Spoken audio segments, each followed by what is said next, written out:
디모데전서 5장 17절부터 5장 25절 말씀 같이 합니다. 잘 다스린 장로들을 배나 존경할 자로 알되 말씀과 가르침에 수고하는 이들을 더할 것이니라. 성경에 일렀으되 곡식을 밟아 떠는 소의 입에 망을 씌우지 말라 하였고 또 일꾼이 그 삭을 받는 것이 마땅하다 하였느니라. 장로에 대한 송사는 두세 증인이 없으면 받지 말 것이요 범죄한 자들을 모든 사람 앞에 꾸짖어 나머지 사람으로 두려우게 하라.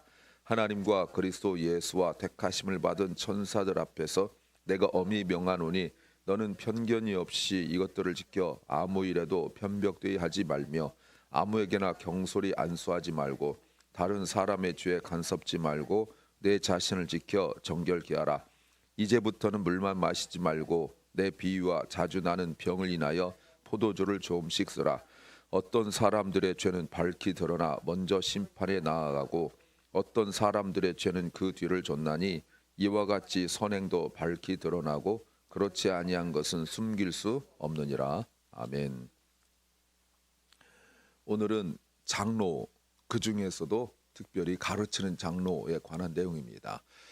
장로교에서는 장로를 두 가지로 이렇게 나눕니다. 가르치는 장로, 다스리는 장로 이렇게 나누는데 가르치는 장로는 목회자, 목사를 말하고 가르치는 장로는 우리가 교회에 있는 일반 장로들을 말하고 있습니다. 근데 오늘은 가르치는 장로, 즉 목사에 관한 내용입니다. 물론 성경 많은 곳에서 목사와 장로 이렇게 구분하지는 않습니다. 문맥에 따라서 우리가 이것이 목사를 말하는 것인지 아니면 장로를 말하는 것인지 봐야 됩니다. 설교 제목은 공동체를 이끄는 사람을 존중하라. 공동체를 이끄는 사람을 존중하라는 제목입니다. 공동체를 이끄는 사람, 목회자에 대한 교회가 할 일을 알게 하는 것입니다. 지금 우리가 교회가 무엇인지에 대한 이야기를 계속해 오면서 교회가 무엇인가에 대한 정의와 그리고 그 교회 내에 있는 직분자들 이야기가 나왔었죠.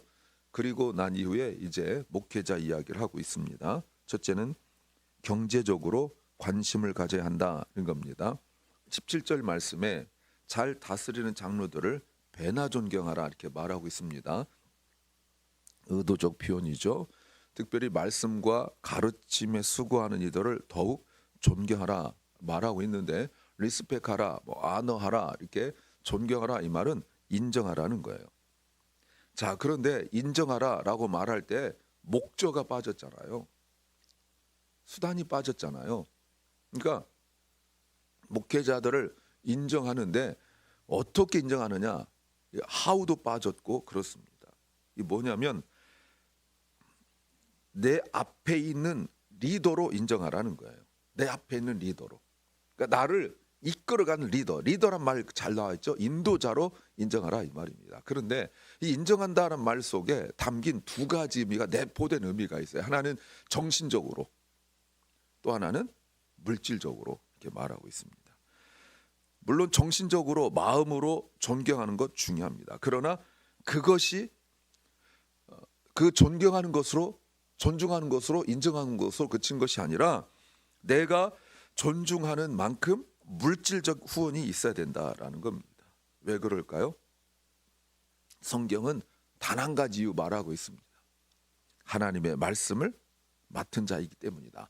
이 맡았다란 말이 일꾼이라는 거예요. 하나님의 말씀의 일꾼이기 때문에 라고 말하고 있습니다. 왜냐하면 2000년 전에 목사는 다른 직업을 가질 수가 없었죠. 제가 장로 이야기 했잖아요. 장로가 되려면 그 아내와 자녀들의 동의가 분명히 있어야 됩니다. 왜냐하면 장로가 되면 로마에 그리고 유대인들이 핍박을 받는데 특별히 로마의 핍박을 받게 되어지면 붙잡혀가고 감옥에 가고 또 때로는 순교도 당하고 이런단 말이에요. 그러니까 아내가 동의를 해주고 자녀들 동의를 해줘요. 그래서 내 남편이 장로가 되는 순간 그 아내는 과부가 될 각오를 해야 돼요.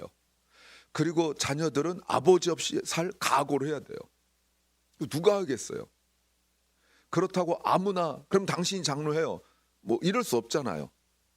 그래서 하도 안 하려고 하니까 장로가 임기제가 생긴 거예요. 임기제가 생겼는데 그 임기를 다 못 채워요. 왜요? 붙잡혀가고 순교하고 이러니까. 그래서 그 중에 그래도 안 잡혀가고 안 죽은 그 순교하지 않은 장로도 있을 테니까 어차피 교회는 장로 있어야 되고, 그러니까 그 사람들 임기가 늘어난 거지. 모두 다 안 하려고 한 거예요. 모두. 신앙적인 면이 아니라 실제적인 면에서 어려웠었어요.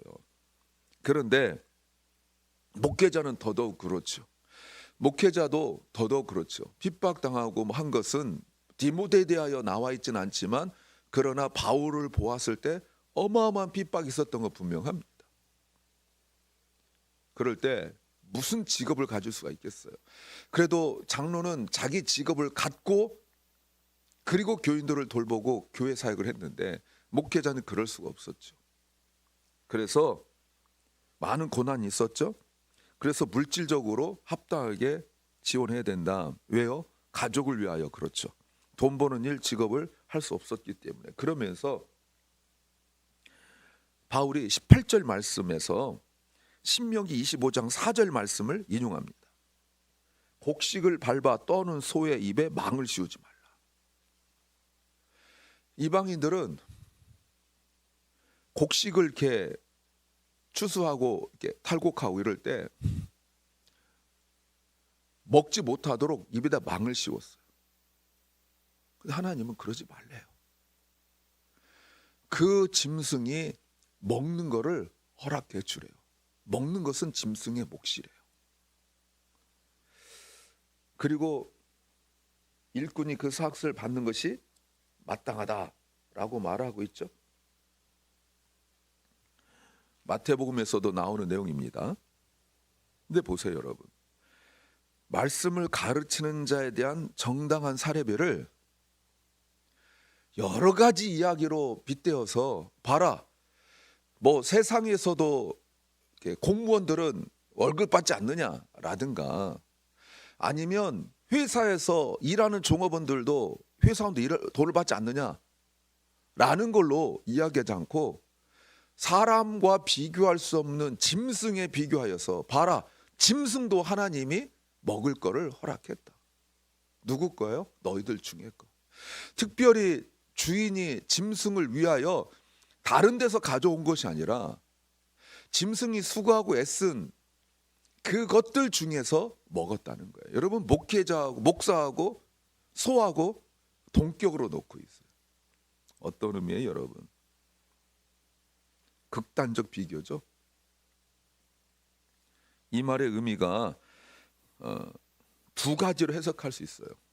무슨 말이냐면, 그 정도도 대우받지 못했다는 거예요, 경제적으로. 여러분, 며칠 전에 제가 이것이 하도 안타까워서, 제가 미국 잡지에, 유명한 잡지에 크리스찬 투데이라는 데서 나온 걸 제가 이렇게 캡처해 가지고 다른 목사님들한테 보내고 이랬는데, 거기에 이렇게 나와 있어요. 왜 미국에서 전임 사역자들이 없는가? 교회가, 거기 어떤 교회를 예를 들었어요. 어떤 교회가, 그러니까 전임 사역자는 담임을 말합니다. 담임을 뽑으려 하는데 담임이 없어요. 왜냐하면 신학생이 있질 않아요. 또 하나는 경제적 면이에요. 그 지역의 평균 상위도 아니고 평균도 안 되고, 그 교회의 교인들의 평균 수입도 안 되는 거예요. 그럼 목사가 누가 하겠냐? 그리고 무슨 말 합니까? 목사님들이 헌신이 없다, 소명을 떨어졌다, 이렇게 말한다는 거예요. 지금 미국 얘기하는 겁니다. 이것도 제가 몇 년 전 얘기하는 것이 아니라 지금 지난주 이렇게 요때 나온 최신 글이에요. 사역자를 구할 수가 없습니다. 그리고 당연히 그러면 부목사들은 당연히 못 구합니다. 어제도 제가 정말 전화 많이 받아요. 몇 년 동안. 근데 어제도 전화 받았어요. 목사님, 우리 부목사님 구해주세요. 그 제가 뭐라고 하는지 아세요? 월급 올리세요. 그럼 내가 구해줄게. 이렇게 말해요. 그랬더니 장로님들을 설득할 수가 없대요. 그럼 그냥 하세요. 어제 제가 한 얘기예요. 못 구합니다. 구할 수가 없어요. 다 열정페이. 물론 예전에 그랬어요. 근데 지금 살 수가 없어요. 얼마 전에도 이왕 말 나온 김에, 제가 아는 후배 목사님이 부목사님 얘기를 했어요. 여러분 그 돈 가지고 아파트 아이들이 둘이나 있는데 아파트 2배들 얻을 수가 없어요. 그러면서 어떻게 뭐 먹고 살으라는 거예요. 그랬더니 사모님이 일해야 되는데 이런 소리가 어디 있어요. 그래서 제가 이렇게 말했어요. 제가 고분고나 그럼 네 와이프는 나가서 일하냐? 네 이렇게 말했어요. 그럼 말도 안 되는 소리죠. 저는 미국이 지금 이 정도 광고가 나올 정도라면 머지않아 이제 교회는 목회자가 없어서 문을 닫게 될 것입니다. 지금 일본 교회가 그래요. 지금 LA에 있는 일본 교회가 오렌지 카운티에 있는 일본인 교회가 단위 못 구합니다. 이미 오래됐어요. 또 하나 이 말은 18절 말씀은 짐승은 그 일을 벗어날 수 없습니다. 짐승이 내가 하는 일에 마음에 들지 않는다고 내가 그렇게 대우받지 못한다고 나 이거 안 할래 라고 할 수가 없어요. 목회자도 그렇다는 거예요. 목회자도 월급 안 주니까 돈 조금 주니까 나 안 할래 그럴 수 없다는 거예요. 그런데 짐승은 누가 먹이죠? 주인이 먹여요. 목회자는 누가 먹이냐는 거예요. 하나님 위에서 뚝 떨어뜨립니까? 아니죠. 주님이 주인된 교회에서 먹여야 된다 그런 뜻입니다. 그러니까 경제적으로 인정을 해주고 후원을 해줘야 돼요. 말로만 은혜 받았다 존경한다 하지 말아야 된다 그 말입니다. 최소한 짐승 취급은 해줘야 된다. 두 번째는 판단은 신중하고 분명해야 한다 하는 겁니다. 19절 말씀에 돈은 주지 않으면서 송사가 걸렸어요. 소송했습니다. 여러분 보세요. 고소한 내용이 법적인 부분, 그러니까 이유 없이 비난하는 거예요. 아마도 자기 마음에 들지 않았나 봐요. 지도자들이 공적인 자리에 이렇게 노출되다 보니까 그럴 수 있는 거죠. 아마 여러 판단들이 있고 뒤에서 수군거림이 있고 그랬을 거예요. 그러다가 소송을 당했죠. 왜 당했냐면 이 전제가 바르게 직분 감당하다 비워진 거예요. 그래서 목회자들은 이유 없이 욕먹을 각오를 해야 돼요. 괜히 믿고 괜히 마음에 안 들고 그럴 수 있어요. 그 절대로 성리 역사는 아닙니다. 그런데 목회자에 대하여 소송하려면 성경은 뭐라고 말하고 있냐면 19절에 2명 내지 3명의 증인이 있어야 된다라고 말합니다. 한 명의 말은 듣지 말라는 거예요. 거기에 귀 기울이지 말라는 거예요. 그런데 여러분 보세요. 일부러 증이란 단어를 쓰고 있어요. 여러분 성경에서 증이란 단어는 복음을 증거할 때 증인입니다. 사도행전 1장 8절에. 그리고 이때 증인입니다. 그러면 적어도 목사에 대하여 어떤 좋지 않은 이야기를 할 때는 증인의 마음이 있어야 돼요. 그게 뭡니까? 죽을 각오하라는 거예요. 증인이란 말은 순교자란 말과 같은 말이에요. 생명 걸고 덤벼보라는 겁니다. 왜요? 하나님의 종이잖아요. 평생 소처럼 짐승처럼 그 길을 벗어날 수 없잖아요. 목회자의 주인은 하나님. 신중하고 판단할 때 조심해야 돼. 그런데 20절 범죄한 자들을 모든 사람 앞에 꾸짖어 나머지 사람들로 두려워하게 하라 라고 말하고 있어요. 자, 2가지예요. 하나는 목사에 대하여 근거 없는 이야기를 한 사람에 관한 내용이에요. 그럴 땐 어떻게 해요? 그냥 그런 말 하지 말고 정식으로 문제 제기를 하고 잘못한 것은 많은 사람들 앞에 나와서 꾸짖으라 이 말입니다. 이런 정도 각오를 하고 좋지 않은 소리 하라는 거예요. 그런데 목사들 중에 범죄하는 사람들이 있을 수 있습니다. 2가지 해석이 가능해요. 한국 교회나 미국 교회에 특별한 일이 아니죠. 특별히 한국 교회의 무너짐이 바로 이 목회자의 이런 부분 아닙니까? 지금 목회자의 무너지는 부분이 크게 성추행과 그리고 물질엔 탐욕이잖아요. 그래서 그러다 보니까 세습하고 이런 일이 벌어지는 거 아닙니까? 그냥 몰래 덮고 갈 일이 아니라 이 말입니다. 분명히 사람들 앞에서 그 일을 드러내고 공개적으로 죄에 대하여 꾸짖어야 된다라고 말하고 있습니다. 그러면 영적인 지도자들에 대하여서 우리가 어떻게 해야 되는가를 분명히 알아야 되는 거예요. 판단은 신중하게, 그리고 분명하게. 목회자 완벽한 사람 아닙니다. 부족한 사람입니다. 그럴 때 정말 그 부족함과 연약함에 대하여 인간이 뭐라 안 되는 부분들이 있어요.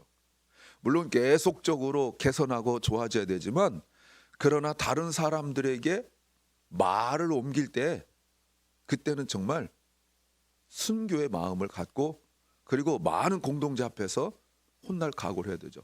요즘은 물론 그냥 다른 교회로 가버리기도 하고 그렇지만 근본적인 그렇습니다. 그러나 그리스도의 한 몸 된 교회이기 때문에 이 교회에서 다른 교회 간다고 그 죄가 하나님 앞에서 없어지진 않아요. 은혜 받으면 어마어마하게 회개해야 될 것입니다. 세 번째는 분별력이 있어야 한다는 겁니다. 이제 바울이 디모데에게 목회자로서 할 일에 대해 이야기하는데 21절 말씀에 아주 이렇게 말합니다. 잘 쓰지 않는 표현이죠. 하나님과 그리스도 예수와 택하심을 받은 천사들 앞에서 내가 너에게 엄하게 명령한다 하면서 무슨 말합니까? 편견이 없이 편벽되게 하지 마라. 이 말이 뭐예요? 공평하게 하라, 불공평하지 마라. 이 말의 의미가 뭐죠? 미리 판단하지 말라는 거예요. 여러분, 우리가 신앙생활 같이 오래 하다 보면 누구는 누구잖아요. 저 사람이 이렇잖아요. 이러면 안 된다 이런 겁니다. 치우치지 말래요. 이 말의 의미가 또 뭐죠? 가까운 사람하고만 가깝지 말라는 겁니다. 불공평한 것은 편견이에요. 편견은 죄입니다. 내가 살인하지 않고 간음하지 않고 도둑질하지 않고 사기치지 않고 내가 나쁜 짓 하지 않고 내가 있다 할지라도 다른 사람에 대한 내 마음이 움직이는 것이 죄예요. 저 사람 좀 편하고 안 편하고 이거 이미 살인한 거나 간음한 거나 똑같은 죄를 짓고 있는 거예요. 또 22절 아무에게나 경솔히 안수하지 말고, 이게 뭐죠? 사람 때문에 겪을 고통을 겪지 않으려면 아무나 직분 주지 말라는 거예요. 아무나 경솔하게 서둘러서 직분 주지 말라는 거예요. 또는 상황에 이끌려서 또는 관계에 의하여 직분 주지 말라는 거예요. 계속 테스트해보고 엄격하게 심사해야 된다는 것입니다. 여러분, 참고로 장로, 안수집사, 권사, 집사는 그 교회에서 받은 직분을 떠나는 순간 아무것도 아닙니다. 한국교회와 이상해서 다른 교회 장로하던 사람도 옮기면 장로라고 그러고, 안수집사도 옮기면 안수집사라고 하고, 권사도 옮기면 권사라고 하는데 법적으로 전혀 아닙니다. 나가는 순간 아무것도 아니에요. 예, 아무것도. 이걸 깨달아요. 그리고 서리 집사는 매년 갱신을 해야 되는 거예요. 설이니까. 근데 그 직분에 대한 걸 모르는 거예요. 직분을 받을 때 분명히 하나님 앞에서 맹세하고 교회 앞에서 맹세했는데 그것에 대한 존엄을 모르기 때문에 그런 거예요. 그리고 뭐라고 말하냐면 다른 사람의 죄에 간섭하지 말라. 자격이 되지 않는 사람이 직분 받고 그 직분 때문에 행하는 죄는 결국은 그 직분을 준 목사의 잘못이라는 겁니다. 그 사람이 그 직분을 받지 않았더라면 그런 죄를 짓지 않았을 터인데, 직분 받고 그렇게 죄를 짓는다면 그것은 그 사람 개인의 죄가 아니라 그 직분을 준 목사의 잘못이라는 거예요. 그러니 당연히 죄에 가담한 것이죠. 또 투표한 우리의 죄 아니겠습니까?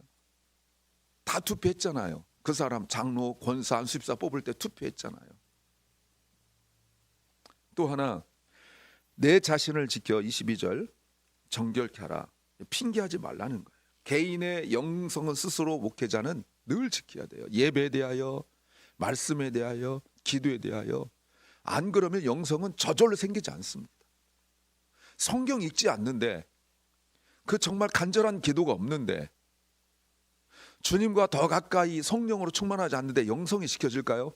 그 영이 깨끗하게 지켜질까요? 불가능합니다. 정말 그 날카로운 칼 위에 선 것 같은 그런 마음이 아니면 목회자 영성은 금방입니다.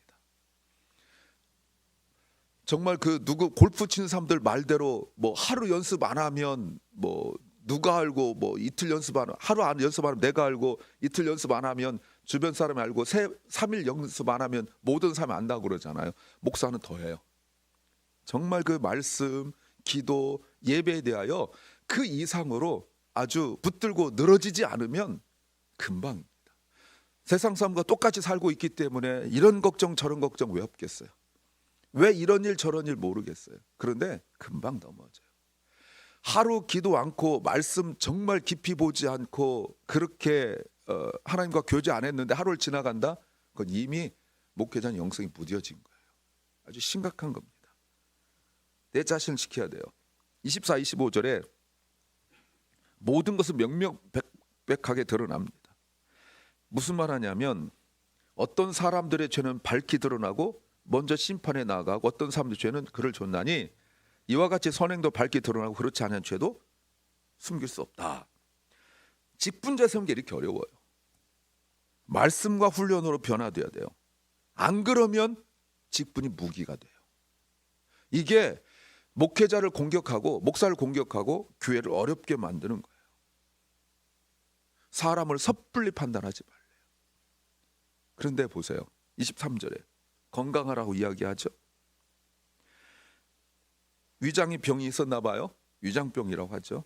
그런데 딱 위장병이라고 말할 수는 없어요. 문맥상 이거는 사람 잘못 세워서 겪는 그 내적 질병이에요. 근데 약이 포도주예요. 자, 앞에서 바울이 장로들 세울 때 장로는 일반적으로 먹는 음식과 그때 당시 문화 속에서 음식과 함께 먹는 포도주도 입에 대지 말라고 그랬어요. 집사들은 절제하라고 그랬어요. 그런데 디모데에게 마시래요. 그럼 목사는 마셔도 되는 겁니까? 아니죠. 약으로 쓰라고 분명히 이야기하고 있죠. 2000년 전에 약은 별로 없었어요. 뭐에 관한 약인지 몰라요. 성경에 다른 질병일 때는 분명히 또 다른 약이 있어요. 기름입니다. 야고보서에 보면 환자를 위하여 기도할 때 기름을 붓고 이렇게 말하고 있습니다. 선한 사마리아인의 비유에서도 보시면 그 강도 만나서 맞아가지고 거의 죽게 된 피투성이가 된 사람에게 기름을 붓고 분명히 치료약으로 썼습니다. 그러니까 상황에 따라 성경에서는 일반적으로 뭐 깊게 들어가면 또 다른 것도 있겠지만 포도주하고 기름을 약으로 사용하고 있습니다. 자, 교회가 여러 가지 어려움이 있습니다. 외적 어려움은 로마와 유대인의 어려움이 있습니다. 내적인 어려움은 잘못된 가르침으로 말미암아 어려움이 있을 수 있습니다. 우리가 빌립보서를 보고 있지만 사람들 사이에서의 갈등 때문에 어려움을 겪을 수 있습니다. 그런데 오늘은 직분자 때문에 어려울 수 있다는 거예요. 이 일을 겪는데 경제적으로 거의 지원받지 못하는 그 목회자들, 여러분 교회가 부흥하고 또 경제 여력이 되어지고 그랬을 때 목사에 대하여 먹고 살 만큼은 줘야 되지 않겠습니까? 경제적으로. 그러나 그렇게 일반적으로 큰 교회 목사들 위에는 그런 거의 받지 못하는데 그럼에도 불구하고 짐승처럼 벗어날 수 없는 그 사명을 받은 목사들을 존경하는 것은 성경의 가르침입니다. 왜? 말씀으로 나를 인도해 가기 때문에 그렇죠. 오늘 본문이 요즘에 우리에게도 있을 수 있는 일이고 또 목사들이 범죄에 연루되지 않도록 탐욕과 성추행과 기타 다른 죄로부터 그런 죄를 짓지 않도록 또 목사를 위하여 기도해 주시기 바랍니다. 또 이런 목사들 때문에 시험 든 사람들이 있습니다. 김은국 씨가 지은 순교자란 오래된 소설에 보시면 공산군의 총 앞에서 그동안 평상시에 믿음 있다고 말했던 목사들이 총 앞에서 변질해버리는 모습을 보고 지켜보던 사람이 정신을 일으키는 내용이 처음부터 시작하는 내용입니다. 목사도 연약합니다. 기도 많이 해주시기 바랍니다. 기도하겠습니다. 주님,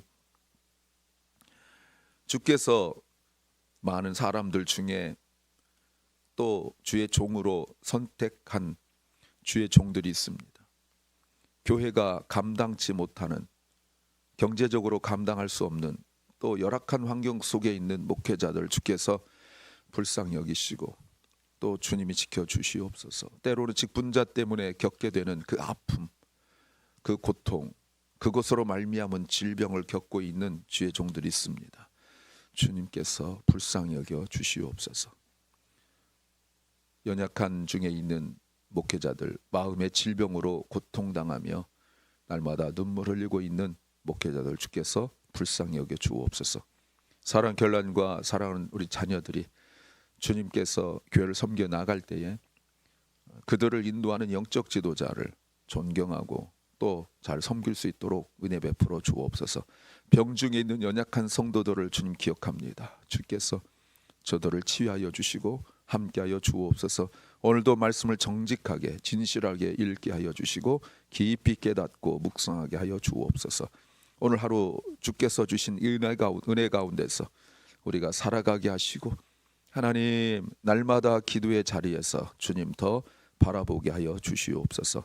예수님 이름으로 기도하옵나이다. 아멘. 하늘에 계신 우리 아버지여, 이름이 거룩히 여김을 받으시오며 나라 임하옵시며 뜻이 하늘에서 이룬 것 같이 땅에서도 이루어지이다.